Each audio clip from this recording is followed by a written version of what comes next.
தமிழ் வாழ்க, பேரரசரை போற்றி. பெரியவர் தோழர் தமிழரசன் நூல்கள் வெளியீட்டு விழாவில் முன்னிலை வகித்துக் கொண்டிருக்கின்ற வழக்கறிஞர் சமூக நீதி பேரவையினுடைய தலைவர், பெருமதிப்பிற்கும் மரியாதைக்குரிய அண்ணன் கே பாலு அவர்களே, இதற்கு முன்பாக 2 நாட்களுக்கு முன்பாக இந்த புத்தகத்தை வழங்கியிருந்தாலும் புத்தகத்தில் உள்ள அத்துணை செய்திகளையும் ஒரு பழத்திலிருந்து சாறை பிழிவது போல் அத்துணை செய்திகளையும் சுருக்கமாக சொல்லிவிட்டு சென்றிருக்கின்ற அருமை அண்ணன் நாம் தமிழர் கட்சியினுடைய தலைமை ஒருங்கிணைப்பாளர் சீமான் அவர்களே,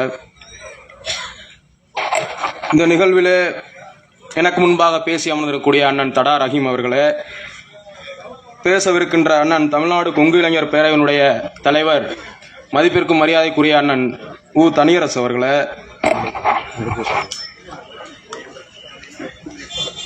கார்ட்டூனிஸ்ட் பாலா அவர்களே, உங்கள் அத்துணை பேருக்கும் இந்த தமிழரசன் அவர்களுடைய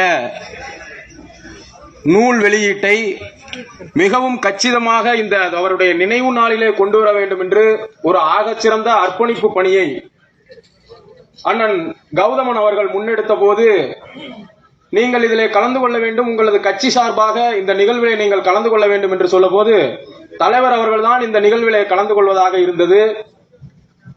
ஆனால் நேரமின்மையின் காரணமாக நான் இங்கே கலந்து கொண்டிருக்கின்றேன்.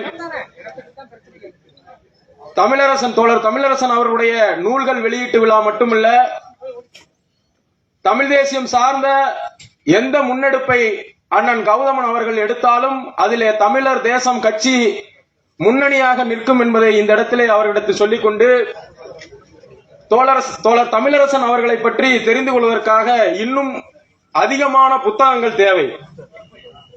எனக்கு முன்பாக பேசியவர்கள் சொன்னதை போல ஏதோ 1-2 நூல்கள் மட்டும்தான் இத்துணை பெரிய கொள்கை கொண்டவரை, கிட்டத்தட்ட 60-70 ஆண்டுகளுக்கு முன்பாகவே இவ்வளவு அறிவு கூர்மை கொண்டவரை, ஒரு தமிழ் தேசிய சிந்தனையாளரை, தமிழ் தேசியத்தின் தலைமை போராளியை பற்றி தெரிந்து கொள்வதற்கு ஒரு சில எழுத்தாளர்கள் தான் முன் வந்திருக்கிறார்கள். யாரும் தொட துணியாத அந்த பணியை, அந்த மகத்தான மாபெரும் பணியை செய்திருக்கின்ற அண்ணன் சிவசுப்பிரமணியம் அவர்களுக்கு தமிழர் தேசம் கட்சியின் சார்பாக, அண்ணன் கே செல்வகுமார் அவர்களின் சார்பாக வாழ்த்துக்களை நன்றியும் தெரிவித்துக் கொள்கிறோம்.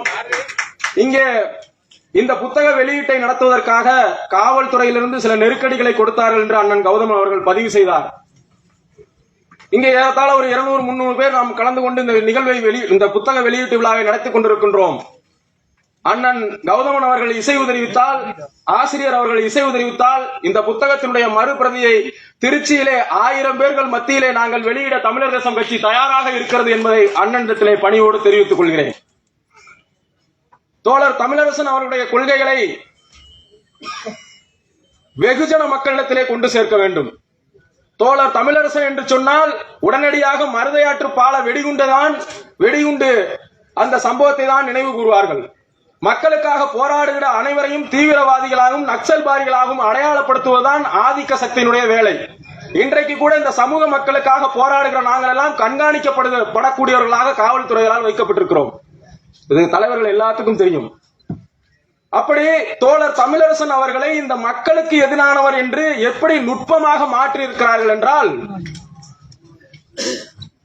மருதையாற்று பாலத்தில் வெடிகுண்டு வைக்கிற நிகழ்வு மத்திய மாநில அரசுகளுக்கு ஒரு எச்சரிக்கை நிகழ்வாக இருக்க வேண்டும் முடிவு செய்கிறார்கள். ஒரு எச்சரிக்கை தான். அதனால் பொதுமக்களுக்கு எந்த பாதிப்பும் ஏற்படக்கூடாது. அதுதான் தோழர் தமிழரசன் எடுத்த பெரியவர் தமிழரசன் எடுத்த முடிவு. வெடிகுண்டு வைத்து தகர்க்கப்பட்ட சம்பவம் அங்கே உள்ள ஸ்டேஷன் மாஸ்டர் அவர்களுக்கு தெரிவிக்கப்படுகிறது. ஆனாலும் இவர்கள் மீது அவநம்பிக்கையை மக்களுக்கு ஏற்படுத்த வேண்டும் என்று சொல்லி, ரயில் வரட்டும், வண்டி கடக்கட்டும், அங்கே விபத்து ஏற்படட்டும், தோழர் தமிழரசன் இந்த மக்களுக்கு எதிரானவர் என்பதை இந்த ஆதிக்க அரசாங்கம், ஆளுகின்ற அரசாங்கம் மத்திய மாநில அரசுகள் மக்களை மடைமாற்றம் செய்ய வேண்டும் என்று அந்த விபத்தை வேண்டுமென்றே நடத்துகிறார்கள். எப்படியெல்லாம் போராளிகளை மாத்துறாங்க பாருங்க, திசை மாறுறாங்க பாருங்க. இங்க இன்றைக்கு சாதிய முரண்களை இன்றைக்கு பேசுவது எளிது, அதற்கான களம் இங்கே இருக்கிறது. ஆனால் 70 ஆண்டுகளுக்கு முன்பாக சாதிய முரண்களை பேசுவதெல்லாம் அவ்வளவு சுலபம் அல்ல. ஒரு இறுக்கமான சாதி ஆதிக்கம் இறுக்கமாக இருந்த காலகட்டம். அதுவும் இன்றைய சூழ்நிலையிலே எந்த சாதி ஒடுக்கப்பட்ட சாதிக்கு எதிரானது என்று சித்தரிக்கிறார்களோ, ஒரு பிம்பத்தை உருவாக்குகிறார்களோ, எந்த சாதி உழைக்கும் மக்களுக்கு எதிரானதாக இருக்கிறது என்று பிம்பப்படுத்துகிறார்களோ, அதே சாதியில் பிறந்த ஒருவர் சாதி மறுப்புதான் தமிழருடைய விடுதலை என்று 70 வருடங்களுக்கு முன்பே முழங்கி இருக்கிறார். அந்த தைரியம், அந்த அறிவு கூர்மை இன்னைக்கு நம்முடைய இளைஞர்களுக்கு தேவை. எனக்கு முன்னாடி பேசும்போது கூட அண்ணன் எழுத்தாளர் சொன்னார், அண்ணன் தமிழரசன் அவர்களுடைய வழி வந்தவர்கள் அனைவருமே சாதி மறுப்பு திருமணம் பண்ணி இருக்கிறாங்க அப்படின்னு ஒரு புது தகவலை சொன்னார். இப்படி ஒடுக்கப்பட்ட சமூகங்களை சார்ந்தவர்கள் மேடை ஏறி பேச முடியாது.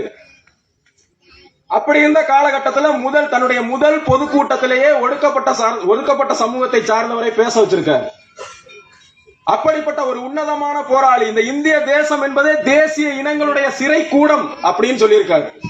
வெறும் தமிழ் இனத்துக்காக மட்டுமல்ல, அவருடைய பார்வை இந்திய தேசம் முழுக்க பரவி இருந்தது. இந்த இந்திய தேசம் தேசிய இனங்களுடைய சிறை கூடம், சேரி என்பது ஒடுக்கப்பட்ட மக்களின் சிறை கூடம் என்று உறக்க முழங்கினார் மீன் சுருட்டி மாநாட்டில்.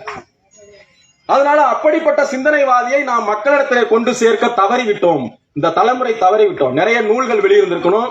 அண்ணன் சொன்னது மாதிரி ஆவண படங்கள் வெளிவந்திருக்கணும். அண்ணன் அந்த பெருமுயற்சி எடுக்கிறார். அந்த பெருமுயற்சிக்கு இந்த முத்தரையர் சமுதாயமும் தமிழர் தேசம் கட்சியும் எந்த அளவுல பங்களிப்பை செலுத்த முடியுமோ அந்த பங்களிப்பை நிச்சயமாக செலுத்தும் என்பதை இந்த இடத்துல பதிவு செய்யணும். அதனால இந்த புத்தக வெளியீட்டு விழாவில் எங்களை சிறப்பு அழைப்பாளராக இங்க கலந்து கொள்ள வைத்து பெருமுயற்சி எடுத்த அண்ணன் கௌதமன் அவருடைய முயற்சியில நாங்க எப்பவும் தொடர்ந்து களத்துல நிற்போம்னு கேட்டுக்கிட்டு மறுபடியும் இந்த வரலாற்று சிறப்பு மிக்க நிகழ்வை வரும் தலைமுறையர் தமிழரசன் என்றால் யார், அவர் எதற்காக போராடினார், அவருடைய உன்னதமான கொள்கை என்ன, இதையெல்லாம் தெரிந்து கொள்வதற்கு ஏதுவாக புத்தகங்கள் வெளிவர வேண்டும். அந்த முயற்சியை அண்ணன் சிவசுப்பிரமணியன் அவர்கள் எடுப்பார் என்று நாங்கள் உறுதிபட நம்புகிறோம்.